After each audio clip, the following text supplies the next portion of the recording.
Okay, so we made it to the last week of quarter, so I'm sure everyone is happy to be almost done. So we just have two more lectures, and so they're fairly casual pace. So in fact, generally I just pick topics that I think are interesting. So if there's anything that you want covered or something that's you want more on, just let me know. We can cover that. Otherwise, today we're mostly going to focus on diffusion imaging, which is one of the big modalities.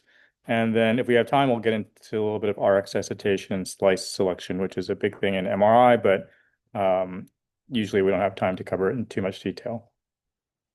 Um, so basically, just everyone did pretty well. I think the average score on the pre-lecture quiz is 85%, so that's good. So just as a reminder, I think everyone pretty much got that the T2s were short because in solids because there's very little tumbling, so you're down in this area here. Um, and then for the T1, I guess the main thing is remember it's mostly the relationship to the Larmor frequency. So as the field increases, remember your frequency is related to gamma times B naught. So that frequency is going to shift, and it's going to shift you out of an area where there's a lot of bound protons and water that are tumbling at the right rate. And so that's why the T1 tends to go up. And it's true that the polarization also is proportional to B naught, but that's not the main effect for the T1. And the other question was simply on the Gibbs artifact. And the idea here is that the farther out you go into K space, then this ringing, they're still ringing, but it just dies off much more quickly. And so that's why you want to go to higher frequencies. Okay. So anyways, we'll talk about diffusion today, and then we'll probably talk about flow next time. So the idea is that so far we've imagined that the spins are just staying where they are, right? And they're staying there. And as we do all our imaging, the spins are static. So now we want to start looking at what happens when spins start moving around while you're acquiring the image. And so the first thing we're going to look at is diffusion imaging. Okay. And so just as a reminder, I think everyone has a sense of diffusion, but essentially it's the random motion of particles. So this is sort of a cloud of particles diffusing. The classic example is if I had a bottle of perfume or cologne in this room and I opened it, that those molecules would diffuse out due to random motion, and they typically go from areas of high concentration to low concentration. So there's a diffusion flux. Okay. So the cool thing about MRI is we can actually measure that. Here, why does that keep going? Okay. So just to remind you, we typically look at diffusion as a random walk. Okay. So for example, if you could take n steps of length d, then every step you take is sort of in a random direction. And so if you look at that, it turns out that you're going to get, and or if in 1D, you'd look at random walks, you get this distribution of these walks, right? So this is sometimes also people use this to model like the stock market, like is a stock market just a random walk, or is it actually, it has some meaning to it, okay?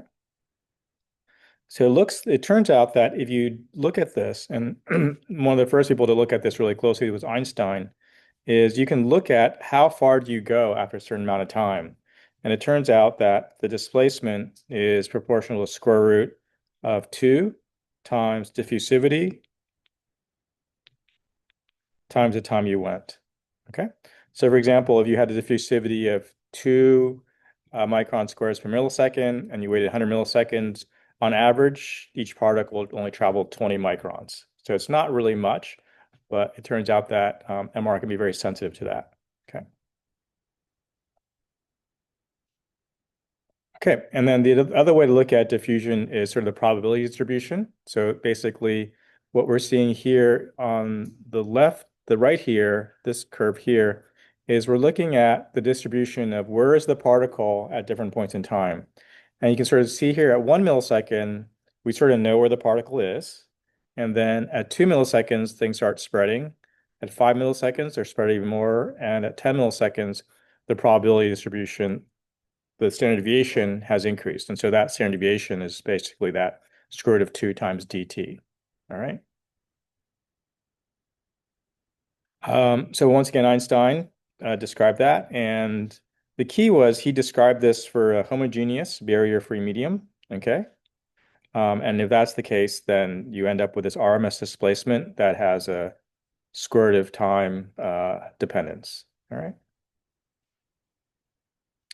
And that that factor two just depends on how many dimensions you have. So this is like for 1D, it's a factor of 2.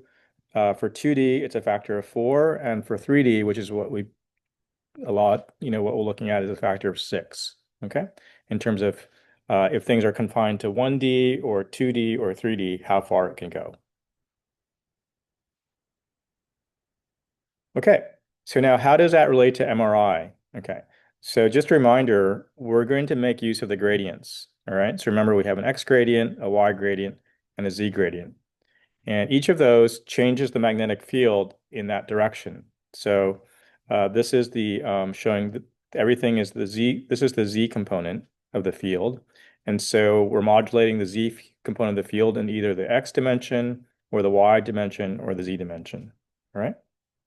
And just to sort of orient you, this is the magnet. So typically X is transverse, Y is vertical, and Z is along the B0 field, right?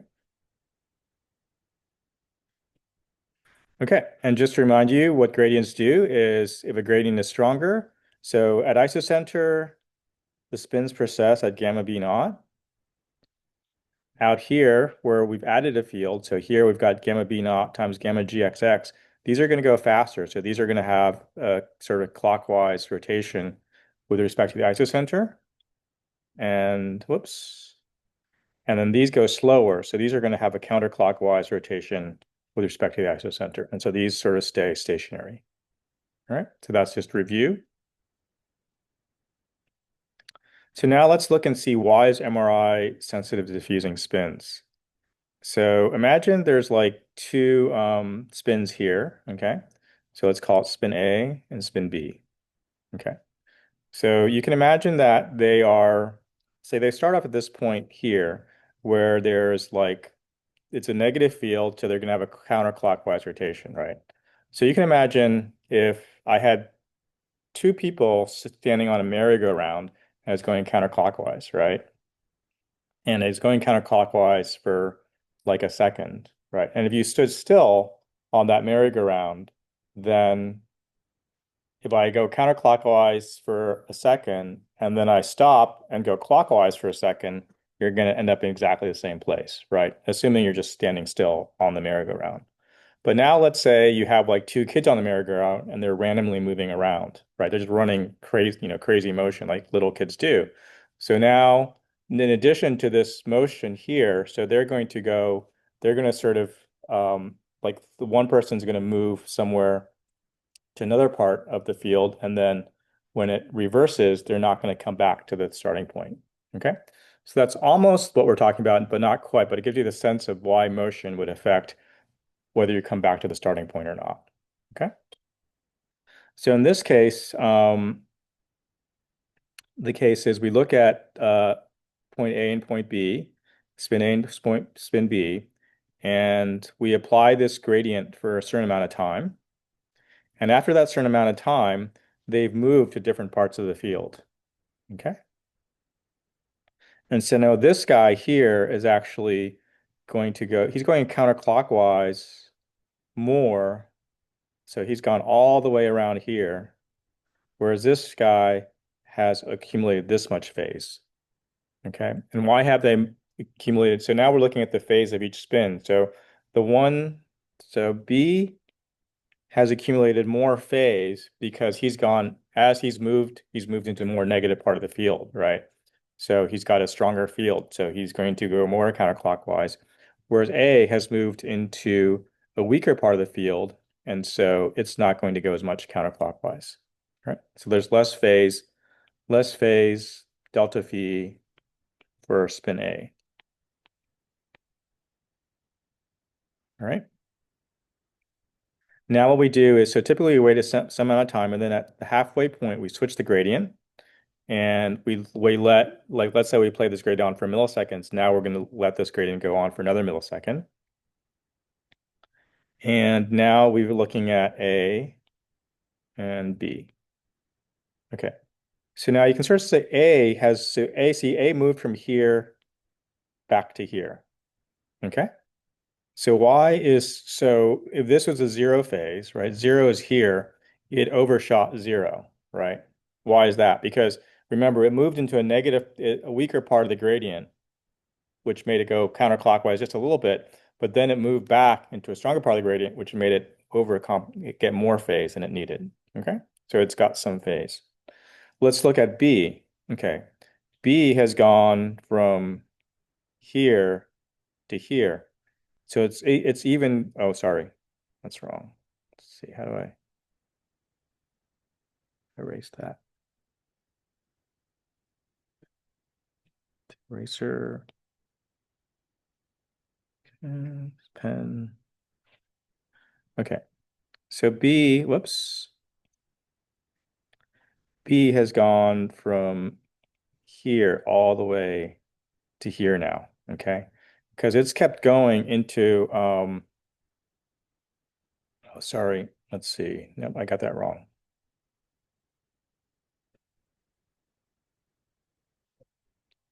All right, make sure I get this right. Whoops.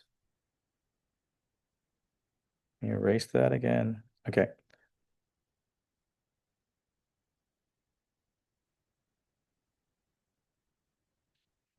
Okay. So B has gone counterclockwise, and now we've turned the gradient. So it's going to come counterclockwise this way, right? So it's here. It was here, and now it's going to go over. It's going to overcompensate, right? So it went like 135 degrees counterclockwise, but now it's going to come, what is it? 180 plus 45, 235 degrees this way. Because notice B has moved into a stronger part of the field. So it's going to experience a stronger field than it needs. Okay. So at the end of the day, both of these guys have a delta phi. Both A and B have some delta phase not equal to zero. Okay, that's one thing. And the other thing is the delta phase of A doesn't equal the delta phase of B, right? Because they've taken different paths. And so the amount of phase they've accumulated is different. And how it is, it's random. Okay. This is just another example showing you what the experiment would look like. So we're going to have a 90-degree pulse, right? And we assume that and also we're going to look at the case without diffusion and with diffusion. Okay. So when the 90-degree pulse is played out, we start off with all the spins in the same phase. And remember, this is isocenter. So that spin is not going to move. Okay, if we're not diffusing, okay? So look at this case without diffusion. So this spin stays the same. This went counterclockwise, and this one went clockwise. Okay? And then we switch the gradient. Okay, so this was a positive gradient, so plus gx. So this is the positive gradient. We wait some amount of time. Typically, you can wait some amount of time. Remember the spins, remember what you did. So they don't change their phase, right? Okay. And now we do a minus gradient. Okay. And look what happens at the end. As we expect, everything is back to zero. Okay. So now we're back at the center K space. And that makes sense because remember where we are in K space if spins are not moving is just the sum of these areas, right? And the sum of that area is zero, right? So remember, so this is like Kx equals zero because the sum of Gx equals zero. So that all makes sense, right? So that's what we've done before. These are static spins. Now we're looking at the moving spins. Okay. So here, in this case, the movement is confined to, is a very simple example. We're just assuming only this one is moving. Okay. So up to this point, everything is the same. The spins accumulate the phase. And now this guy moves into a place. So this was isocenter, so he had no phase. But now he moves into a place where when we turn this gradient on, he's going to be in an area with positive gradient. And so he's going to go clockwise. Okay. So this spin now has some delta phase. Okay. Because basically during this part, he didn't experience any gradient. He was right at the isocenter. And then he moved to a part where now he's experiencing a positive gradient. So he's going to have some net phase. All right. And then this is just another picture. And now we're going to introduce some terminology. So typically, this time between the gradients is called delta. It's the mixing time. And this little delta is sort of how big each gradient width is. Okay. So this is the width of the gradient in time. These are time. Okay. And it turns out that you notice here, if we assume this random motion, we have random phases. If these gradients are not very strong, then the phases are there's some dephasing, but it's not very strong. So when we sum up all these things, let's say this is a vector sum here, the vector sum is maybe a little bit less. Okay, so this is the sum of all these gradients gives me this vector sum, and this summation gives me that vector sum. Okay, so that's the sum of all the gradients. Okay, now if I turn on the gradient, this G, so I've made this G much stronger. So see, this is the amplitude. Maybe I would double that amplitude there. Okay. So now if you look at the dephasing, there's much more dephasing. Okay, so this has more dephasing. And so when I look at the sum, it's going to be much smaller. Okay, so we have a large signal loss there. Yeah, question. The little delta is just how long that gradient is on. It might be on for like a millisecond or 2 milliseconds. Okay, so that's the duration of the pulse.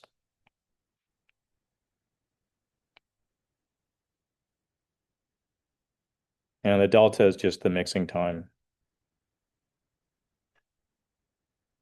Okay, so it turns out that that signal is related to what we call the B factor times diffusion. Okay. So when if you get an exam done on you, you can sometimes see on the printout that comes, like it might say diffusion exam and it might say what the B factor is. So a very common B factor like a B of 1,000 or B of 300. Okay. So when you see that, then you'll realize, oh, okay, they set up the B factor. All right. So let's look at this thing. So this is saying the signal is proportional to exponential of minus B times D. And so there's two things. B factor is what you control. We control the B factor. Okay, that's up to the MR physicist. D is nature controls that. Okay. I mean, we can control it by obviously you can make up a phantom that has a certain diffusion, but it's sort of the natural properties of the tissue, right? There's some diffusions, like water has a different diffusion than milk, and it's sort of different things. So it's a natural phenomenon, right? So this is so the MR physicist controls this, or the technologist can control it by just picking a different B factor. So what does this B factor look like? Well, we're not going to go into the details of how it's derived, but just give you a sense of what it depends on. It depends on gamma squared, Dirac ratio. It depends on G squared.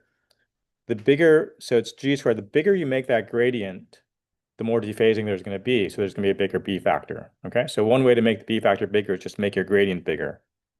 The other thing it depends on is sigma squared or delta squared, little delta squared, which makes sense. The longer you have the gradient on, the more things can dephase, right?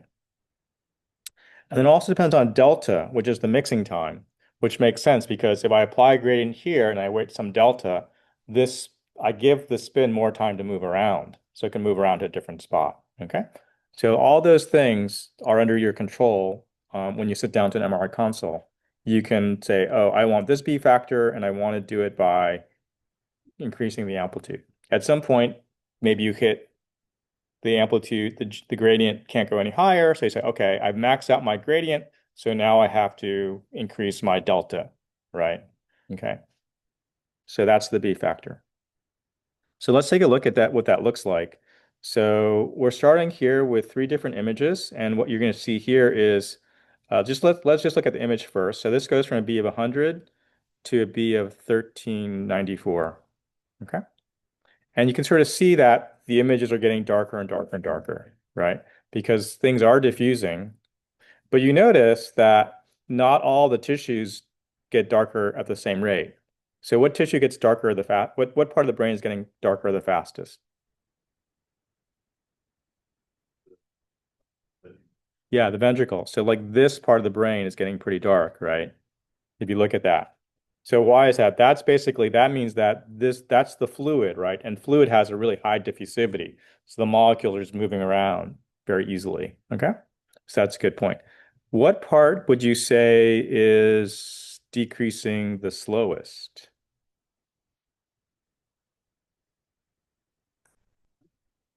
Yeah, the white matter here. So this, in fact, this is actually showing you the signal values. Wait, so let's see, where is that? Can't really tell where they put that. But anyways, yeah. I believe that these colors are right. So yeah, this one here, I think is this one here, right? We'll have to check the paper. The colors don't turn out to be the right. But yeah, so this here, see how this area here stays pretty bright all the way through. Okay? And still pretty bright here. Okay? So that's this curve here. So this is the white matter that we're looking at. Okay? So that has less diffusivity. And then this here was probably, gray matter or CSF. I'm not sure where that voxel is. It's hard to tell. It's probably on some fluid. It looks like it's on some fluid area, but it's hard to tell. So anyways, basically, so this would have a low diffusivity, right? And this would have a really high diffusivity. Okay. So that's sort of one way you can sort of look at signals that you can use MR at different B values and look at the slope of that line. And if that, because remember, everything is EXP minus BD, right? So if we take the log of that,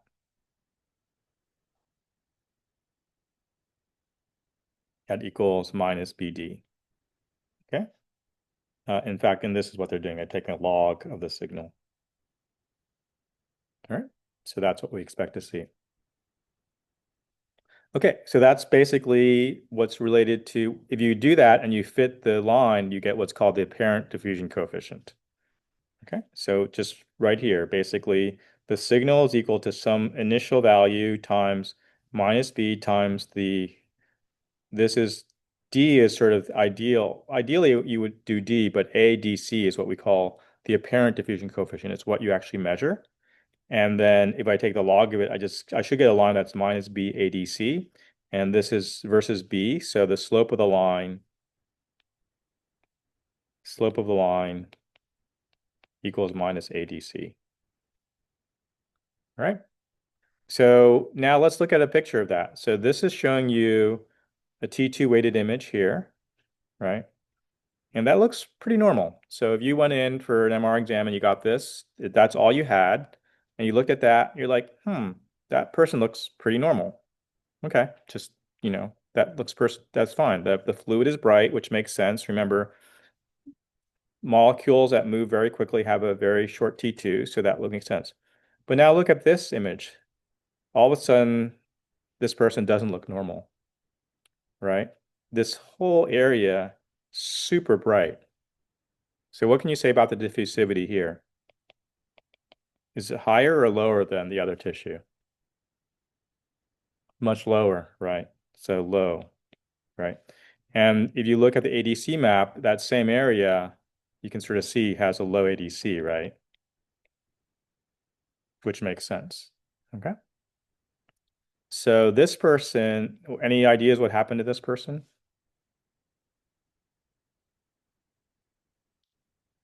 Fibrosis? Okay, that could be possible. Yeah. So this person has low diffusivity. So water is not really moving very well in this person's brain. And it turns out, I don't remember what the reference said, but my guess is this person had a stroke. So that all that area is damaged tissue. Okay. This person probably has motor issues or speech issues. Okay. It's a lot of brain area to be damaged. Okay. So we'll get into a little bit more about that. And so just to remind you, we're basically looking at the diffusion coefficient. Oh, and here's another image which shows it even more clearly. So here on the T280 image, you can sort of see there's something wrong with the subject, right? There's probably more, it looks like there's more fluid in this area, okay? And sometimes with strokes, the damaged area will have something called edema where there's just gonna be a little more fluid. And so, yeah, you look at this and say, okay, there seems like there's more fluid, but do I really know the tissue is damaged or not? I come over to the diffusion area and it's very, very bright. So we know that this is a low diffusivity area. And if I, in fact, I look at the angio, this vessel here, so you see how this vessel goes like this one just stops right here. Okay. So in this person, the supplying vessel has been occluded. Okay. And therefore this person had a stroke. All right. And so a lot of this work was done in the early 90s where they were pretty like, I'm not sure they can still do these experiments today, but it's getting harder, which is basically they would take cats and they just tie off their vessels, right? And cause many strokes in the cats. And so this was actually done, a lot of this work's done at Stanford, where there was a guy, Mike Mosley, who sort of was known for this, is basically and so they would do the MRI before and after the procedure, and they were one among the first to show that um, diffusion was sensitive to cell death. And so right now, it's not clear all the exact mechanisms, but one of the things is that essentially after a stroke, um, in cells, there is diffusion going all the time. Those of you who are in bioengineering or taken biophysics, there's lots of diffusion that goes on all the time, right? But the question is, why is there less diffusion if the cells are dying? And it's probably related to the fact that there's passive diffusion, but there's a lot of active transport, right, of water across the membranes or even in the cell. So as these motors like aquaporin molecules and things like that, as the cells die, there's gonna be less active transport of water. Okay. So your body doesn't just depend, if your body just depended on passive diffusion, you would just die, right? I mean, things just wouldn't work out. So over many millions of years of evolution, the body's figured out a way to sort of actively transport molecules. Okay, so that's diffusion imaging. So that's still bread and butter. A lot of MRI exams of the brain will typically have diffusion as part of it because it's very sensitive to cell death. So now we're going to switch gears a little bit and get into what happens. So far we've talked about water can just like, it's like I'm opening up a bottle of perfume in here and water can diffuse, molecules can diffuse in any direction they want to. Now we're going to imagine what if like we had restricted diffusion. In fact, this room is a form of restricted diffusion because if I open up a bottle of perfume here and I close that door, the diffusion is limited to this room, right? And so when the molecules hit that wall, they're going to bounce off. Okay. And so that's sort of shown here where the white things are sort of showing you the boundaries. And you can sort of see here, everything in the tube is staying in the tube. So it's not free diffusion, right? So if you looked over, no matter how long you wait, those in this direction, they're not going anywhere, right? So they're confined. So we want to sort of see, well, what happens if things are confined and can we tell? So obviously they're confined, they're sort of limited in this direction, but they're not really limited in this direction, right? So we do have free diffusion along the tube, but not in the perpendicular direction. Okay. So how does that happen? Well, basically, the part we're going to talk about is, the body does have a lot of fibers running through it, right? And so there is some organization that is going to make it such that there are like, you have white matter tracks in your brain, the wiring of your brain. You've got muscle fibers, okay? In the heart, if you look at the heart, you've got sort of the fibers are like twisting and, in the heart and making the heart sort of has a very special architecture to it. So the idea is that let's say these represent cells, right? And if water is going between cells, it's going to hit these cells. So it's restricted, right? Or if it's in the cell, it's also going to be restricted, right? Okay, so diffusion is somehow hampered or restricted, okay, due to the fact that there are structures that have barriers. So here's the idea is that diffusion in the brain is interesting for a number of reasons. One is if you're just looking at free diffusion, then if there's damage to the brain, that will be impaired. But the other thing is uh, there you can say, okay, if I know I have more diffusion along the fiber than across the fiber, then if I map the diffusion in different directions, I'm going to get a sense of where that fiber is, right? And that's sort of like this was also developed in the early 90s, this idea that if I look at different directions of diffusion, I can start mapping out the fibers. Okay. Um, so this is the basic idea. This is just representing like the sphere of where the water could be. So if it's free diffusion, it could be anywhere along the sphere, right? If it's anisotropic diffusion, it's going to be limited to some sort of, in this case, an ellipsoidal shape, right? And the more anisotropic it is, I can imagine even an ellipsoid that's very narrow. Okay, that's even more restricted. So the idea is these arrows are showing you sort of how far the water can go or how easily it can diffuse. Okay. So the cool thing is MR, we have gradients, right? And so we can sensitize. If I turn on the X gradient, I'm only sensitive to gradient motion in the diffusion component in this direction. If I turn on the Y gradient, I'm sensitive to diffusion in that direction. Okay. So this is sort of interesting example here. So basically, here I have horizontal motion and I have a horizontal gradient, right? So if there's diffusion, okay, there's some dephasing, right? And I'm going to get signal loss. Okay, so I would go from like, say, a signal like this to a smaller signal. Okay, so this is my signal. But let's say I had that same motion and I just turned on, like I still have the same gradient on, horizontal gradient, and I have vertical motion, right? So these two guys moved around. But because my gradient is not in that direction, there's no phase accumulated, and so there's no signal loss. Okay. So I can sensitize myself to diffusion in different directions, right? So here's a nice example here where this is the same brain, okay? We're going to zoom in here. So this is the same brain, and what we're looking at is here, this is showing the gradient direction, okay? So this would be like a GX, I guess, GY, something like that, GZ, something like that, okay? So notice what happens when I apply the gradient in this direction here, okay? So look at this area here. That area is pretty dark there, okay?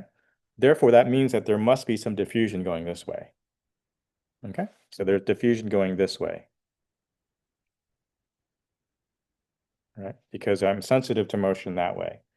Now look at this area here, okay? The gradient's going this way.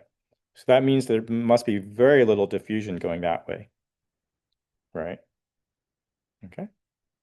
And then similarly, if I apply the gradient through, once again, I have very little, the signal is very bright. So once again, I have very little diffusion going that way. Okay.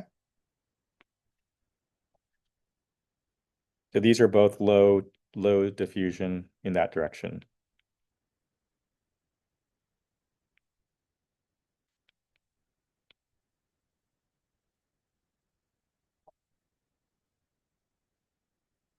Okay. So that's the basic idea that we can sensitize our self-diffusion in different directions. And so the idea is then here, once again, we're going to look at this structure in particular. Okay. So this is a very common fiber. So what we're seeing here is that notice if I apply gradient in this direction, this gets very dark. Okay.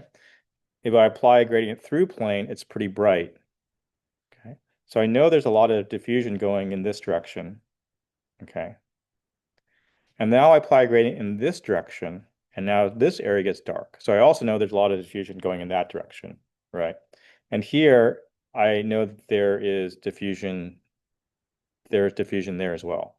So I can sort of map out that the fiber must be going like this. And so in fact, that's what I'm going to look at. I'm going to look at that fiber. Okay, so the directions of low diffusion sort of help me map out my fiber. Okay, so I'm not going to go through, I'm just going to walk you through sort of how this works. We're not going to go into detail into the math, but the idea is we're going to, the very simplest model we're going to have is we're going to model a diffusion tensor, which basically tells you diffusion in different directions. Okay, so what it looks like is I could have diffusion going along the principal directions, X, Y, and ZZ, and then it can also have sort of these off diagonal terms that represent diffusion in sort of these off diagonal terms. All right. And so each of these is, and basically it's telling you like XY is telling you how much diffusion is in sort of the XY direction. Okay. And so therefore we can sort of map all of these things by just sort of measuring diffusion in different directions. And then what we end up with is the tensor can be represented by an ellipsoid. And so essentially, if that tensor is saying that there's equal diffusion in all directions, then I'm going to get these spheres. So these are like free diffusion, right?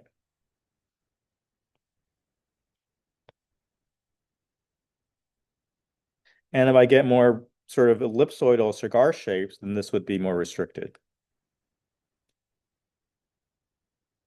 Okay. Um, and so the idea is we want to sort of try to map these ellipsoids. And it just turns out that like if I want to fit like just like a 2D ellipsoid, right? I need at least sort of three different measurements, right? Like that. Okay. This is in 2D space. But the idea is if any one of these is wrong, like let's say the true measurement, like I have an error, like I have some sort of error, then that ellipsoid sort of can get distorted very easily. So therefore, in general, I want to have a lot of measurement so that my measurement errors average out. And so that's why these sort of, when you have a diffusion exam, you sort of measure lots and lots of directions. Okay. And then it turns out that every ellipsoid, this diffusion tensor can be diagonalized, right? And you can look at its principal eigenvalues and eigenvectors.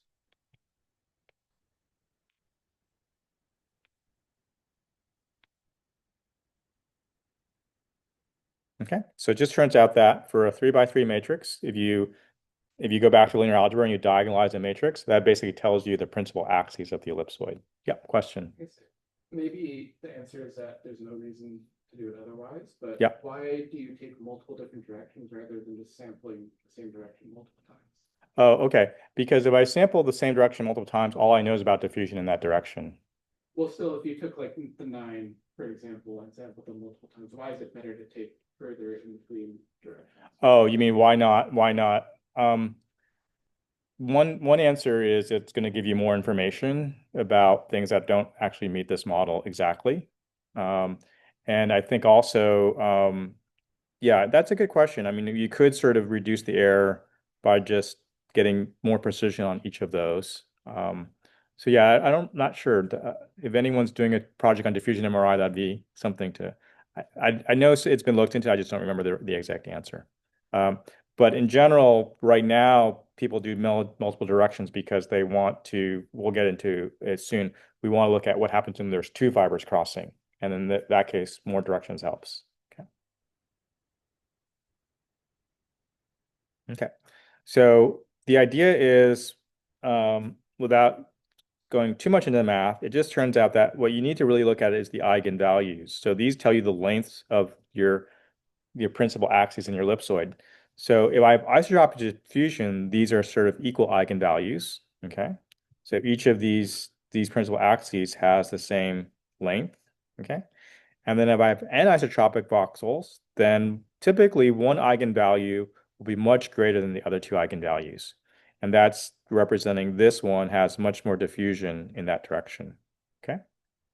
And so there, and I'm sort of introducing this because some of the basic measurements that you'll see, for example, if you get back, some of the maps will show you, these are based on looking at the eigenvalues. Are they almost the same or are they sort of anisotropic? Okay. Um, so the idea is that those eigenvalues are sort of nice because they are sort of insensitive to the orientation of that ellipsoid. So you can sort of see here, there's three different ellipsoids, each represented by a different diffusion tensor. But if you look at the eigenvalues, they're all the same. Okay? Because the eigenvalues tell you the shape of the ellipsoid. And so in some cases, even though I just said we want to know which way the fiber is pointing, for some clinical exams that will show some maps, you just care about how anisotropic is the fiber as a measure of its health. Okay. So how do we actually do this? Well, basically, as I said before, we just take a lot of different measurements. So here we might take a measurement with an x gradient, a y gradient, a z gradient, a gradient that's x and y, a gradient that's x and z, and a gradient that's y and z. We can take all those sort of data and then just try to fit it to this model. Okay. And I'm not going to go through it, but what it turns out to be, we end up with a linear system of equations. Okay. And this is where then, for example, if we set up this linear system of equations and assume some noise, we could answer the question that you asked and see, is it better to have more directions or the repeat of the same directions? Okay. Okay. So what I want you to come away with is some understanding of what are some of the maps you might actually see. Okay. So one of the most sort of frequent maps that pops up is this, what's called the FA map. Okay. And in fact, if you have an MRI done on yourself, one of the outputs you might get back if you get your images might be one of these FA maps. So this stands for fractional anisotropy. Okay. It tells you how anisotropic is the diffusion. And so if you look at this map, you see most of the high values are in the white matter. All right. And so what they're looking for here is there are in a healthy brain, you expect white matter to be fairly anisotropic. So if I start seeing dots or like dropouts in that map, then I know, oh, there's this fiber may not be healthy, right? Maybe the myelin around the fiber has started to degrade, and so there's more diffusion and it's less anisotropic. All right. So how is FA defined? Well, basically, FA, you see, it's just defined based on the eigenvalue. So we're seeing how similar are lambda 1 and lambda 2, how similar are lambda 2 and lambda 3, how similar are lambda 2, 3, and 4. So for example, if lambda 1 equals lambda 2 equals lambda 3, then clearly FA would equal 0. Okay? So basically, this is something that goes typically between 0 and 1. Okay? So it's sort of the brightness of that tells you how anisotropic you are. Okay. Whereas in the limit, for example, let's say you just had lambda 1 was equal to something and lambda 2 and lambda 3 were equal to 0. So let's say lambda 2 equals lambda 3 equals 0. Then you would just end up with this term would just be what? Have the square root of 2 lambda 1 squared equals square root of 2 times lambda 1. Okay. And then, so I have square root of 2 lambda 1 over square root of 2 times over lambda 1 equals 1. Okay. So FA just goes between 0 and 1. All right. So FA goes between 0 and 1. All right.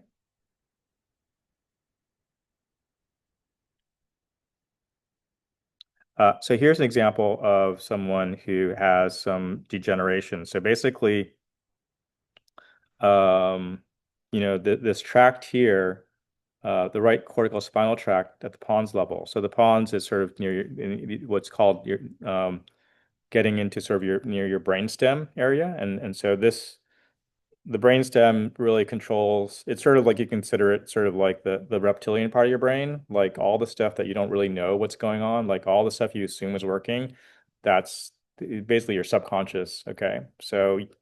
Um, so in this person, if you look at the FA map, you sort of see this clear deficit here.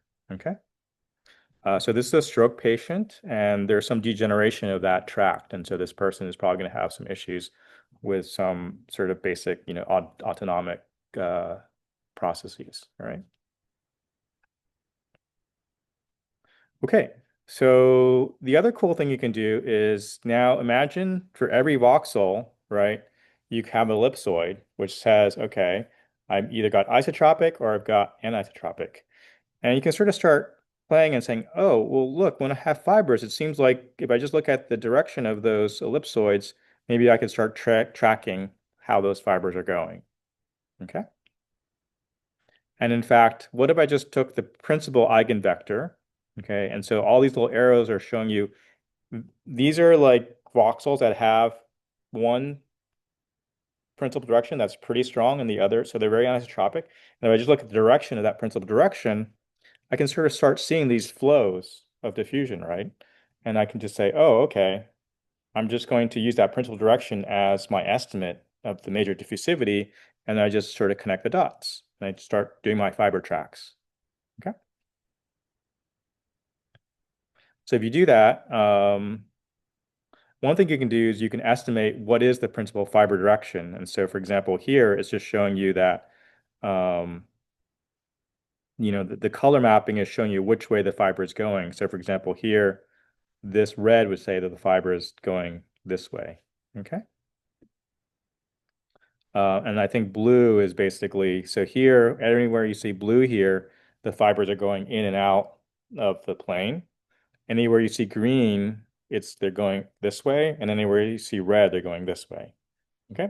So this is sort of a color coded, uh, and then there's sort of the shading depends on how anisotropic they are. So this might be another map. A lot of scanners will now spit out these types of maps. And so the clinician can just look at this and they have a pretty good sense of what an ordinary map should look like. And so they're really looking at this very quickly and saying, okay, it seems like this person is missing some fiber tract. Okay.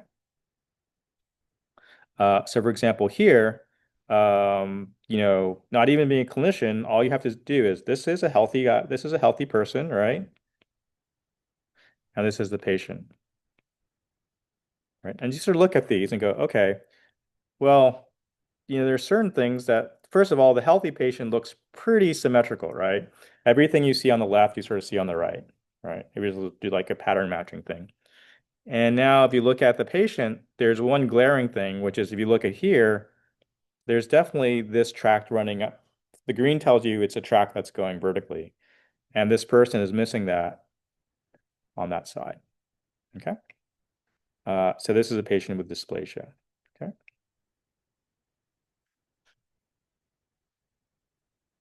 And then later on, in addition to those color-coded maps, you can sort of do what's called tractography, and you can sort of just start making these really beautiful images, just tracking the lines of diffusion. But one difficulty comes in terms of what happens if two fibers are crossing, right? Because our model hasn't supported that. So our model has only said, well, I'm just going to have one principal direction. But if two fibers cross, then you can imagine there's diffusion going this way and diffusion going that way. And why is that the case? Because our voxels are sort of like maybe 2 or 3 millimeters on a side, right? So there's lots of fibers in every voxel. Okay. So that's where it gets to you have many, many more directions than you need. Okay, question. So, like it also, This one?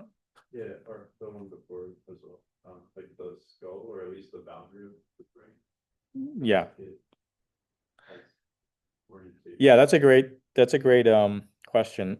That's mostly a post-processing issue. So typically, and I don't remember why they left that on, but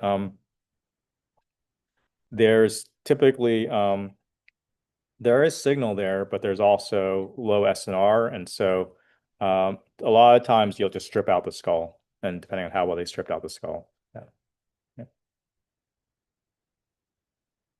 But that's not to say that if you really wanted to look at diffusion along the surface, I mean, there is stuff right there, and there is fluid flow in like the arachnoid. There is arachnoid space and stuff like that. It just hasn't been studied that much, so there's probably information there. It's just probably gonna be harder to tease out. Yeah, question. I know that in Alzheimer's, people get demyelination in the corpus callosum, Yeah. but it's also typically not considered something that you can like test for Alzheimer's when people are alive. Okay. Do you know if this is applied to lab or if there's an issue with sensitivity or resolution or anything about it? Yeah, I mean, there's a lot of Alzheimer's imaging done here, even at UCSD, and I think the issue is that the there's so much variability in Alzheimer's that it's still, I think the jury's still out. So You need like a base. well, I think the idea is that the way people, I mean, obviously really bad Alzheimer's is very easy to see, like typically, in people with dementia, first of all, as one way to tell how healthy someone is the size of the ventricles, right? So if you look at like a young person's versus an old person, like sometimes like typically, the ventricles we've shown are like from a young person, but if you look like an old person with dementia, it's almost like they have almost no brain. It's mostly filled with fluid. So there's a lot of basically as the cells die and the brain dies, then the body just sort of fills up the rest with fluid. Okay. There's also so there's atrophy, and so it's clearly when it's gone to there. Then so the question is, what can you do to predict, what's going on in the early stages? And there, it's sort of there's been even what's causing it is sort of still under debate, right? Whether it's the amyloid or the, you know, other things, and whether it's the blood vessel. So one question is, is the blood supply going bad first and then the cells are dying, or are the cells dying and the blood supply goes bad? And then in terms of the corpus callosum, yeah, I'm not sure where that stands in that, in sort of the whole realm of Alzheimer's. But yeah. What do they do with these maps? Um, There's a couple things. One is, for example, with like if you have for pre-surgical planning, like let's say you have a tumor, right? And the um, the surgeon wants to know like like the typical thing that they want to preserve in tumor is your function, right? They don't want to just go in and cut and you come out and you can't talk and move, right? That's not a good surgery, right? So they actually want to know sort of like how much can they cut and what do they make, where are the nerves and what do they, what to watch out for, right? So typically diffusion can be helpful for just understanding, okay, because sometimes like a tumor will sort of impinge on the tissue around it and it'll actually, shift around, where the nerves are and stuff. So it's just good to sort of have a landscape and okay, here are, what the function of the brain looks, the organization of the brain looks like. And then also sometimes they'll use fMRI where they'll just actually map out the function of the brain beforehand and sort of see what the brain that they want to preserve is. Um, so that just gives them sort of sense of what they're facing before they go into surgery. Now, still, even in surgery, I'm not sure what the exact protocol is, but I know that there are things where, for example, once they've opened up your brain, then they can sort of perturb parts of your brain and see if you can still talk, right? And that's sort of another way. Okay, but obviously that's sort of like much more invasive. Yeah. You can be, yeah, a lot of, especially if they're worried about preserving your function, you will be awake. Yeah. Yeah. It's pretty wild. Yeah. Okay. So this is showing some DTI tractography and these are, so the crossing fiber is where we use multiple directions. And so therefore what you end up seeing is, you end up seeing sort of these interesting shapes where things aren't ellipsoid anymore, but they're almost like peanut shaped, and so it requires a slightly different analysis to look at this. Okay, but typically the model is you're going to assume that you've got like, and so this peanut shape is sort of it's just another way of representing the ellipsoid, so a different representation, so different.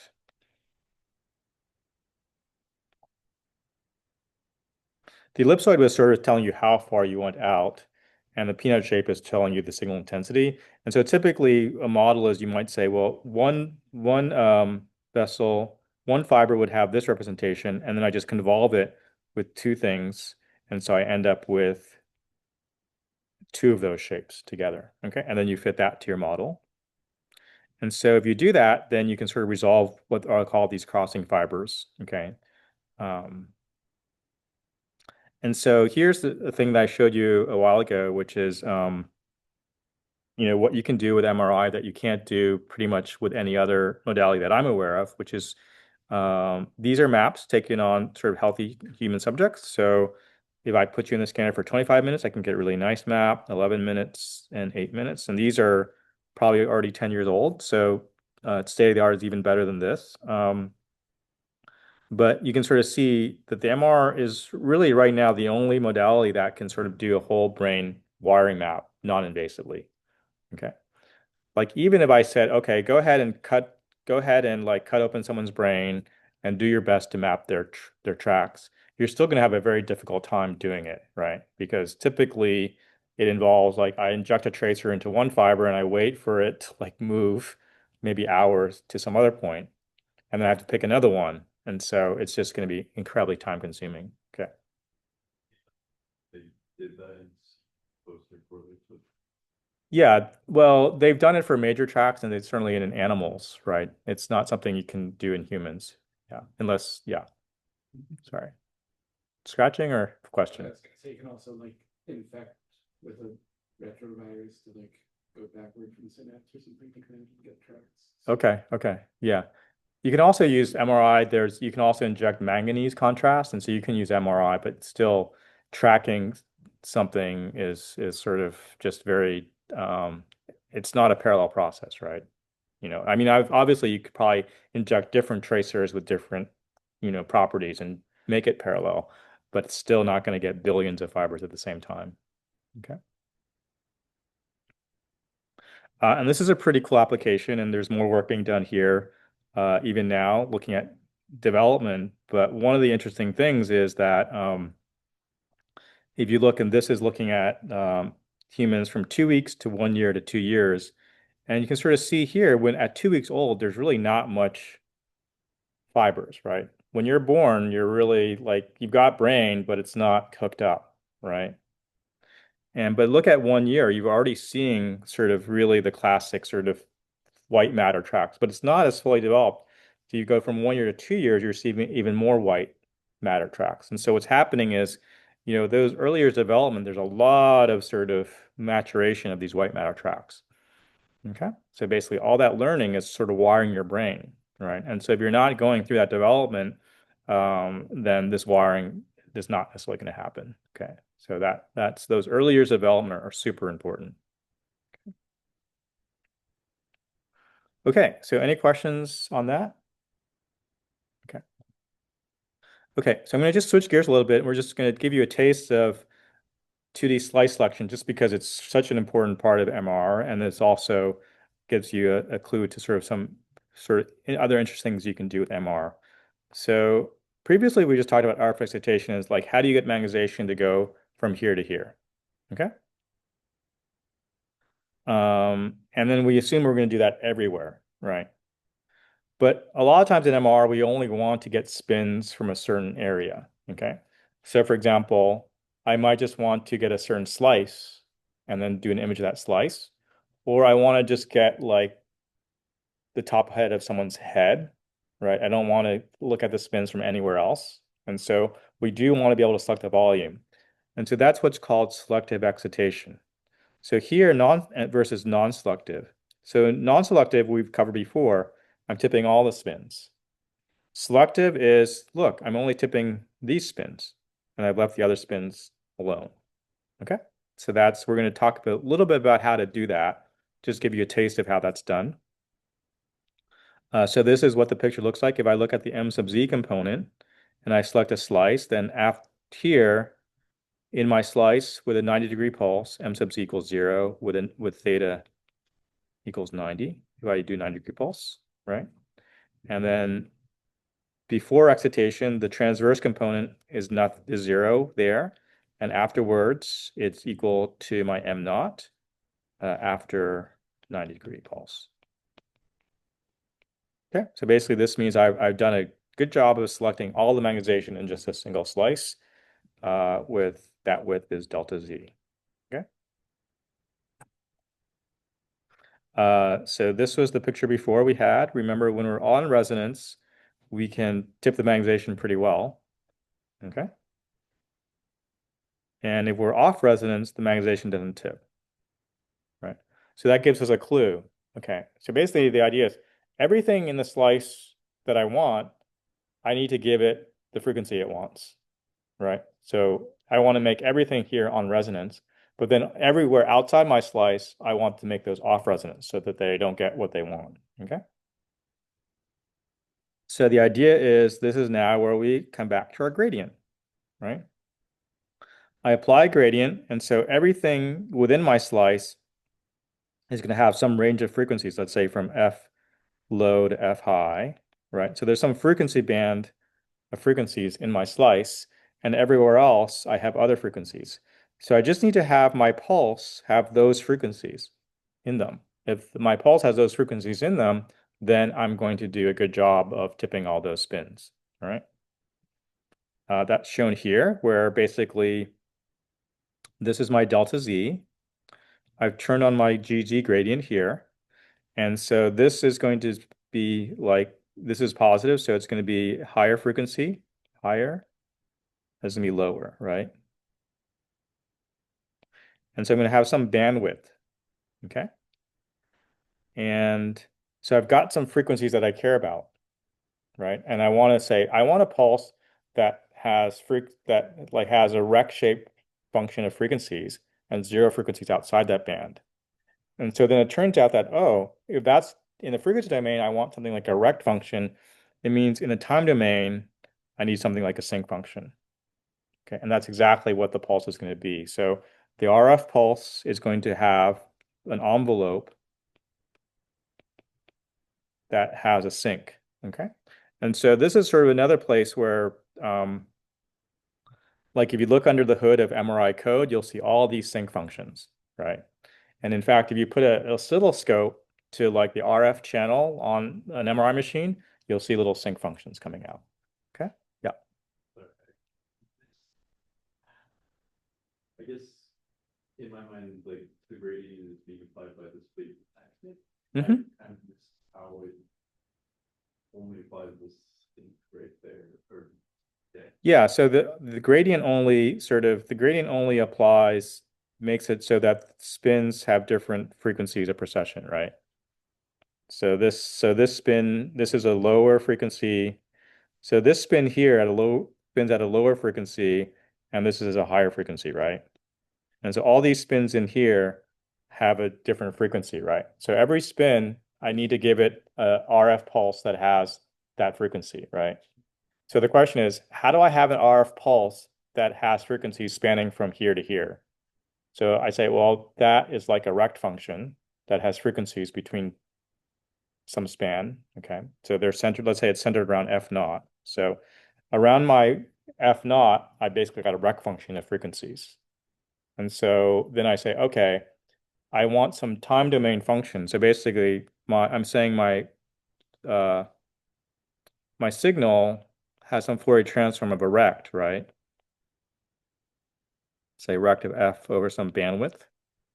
And so if I want the signal that gives me that, that's going to give me a sinc function.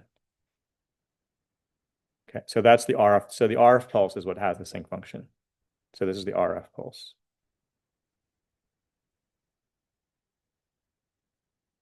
Okay.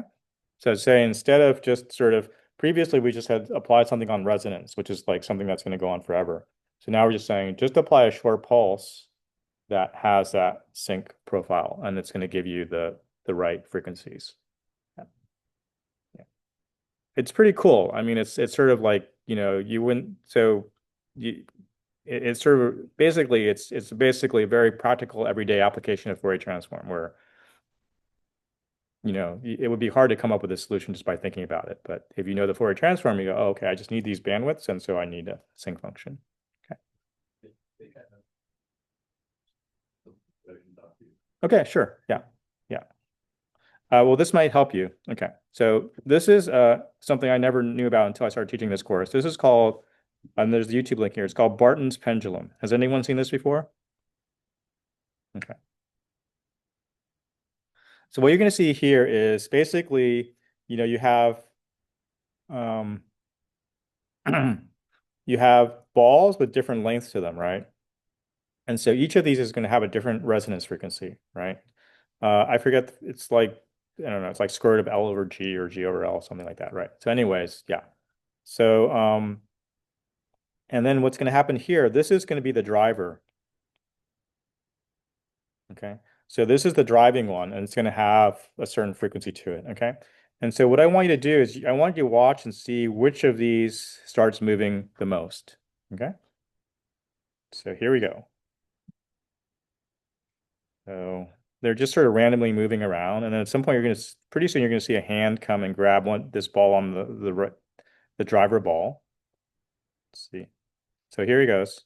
So he starts that. So see that ball is moving back and forth at a certain frequency. Okay.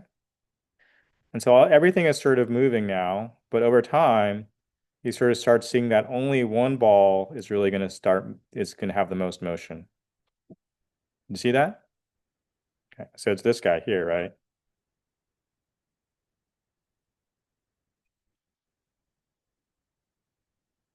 So that's on resonance, right? So that one, so I basically, there's a gradient, right? Because of the different lengths, it's like I have a gradient of frequencies, right? And so only the one on resonance is excited.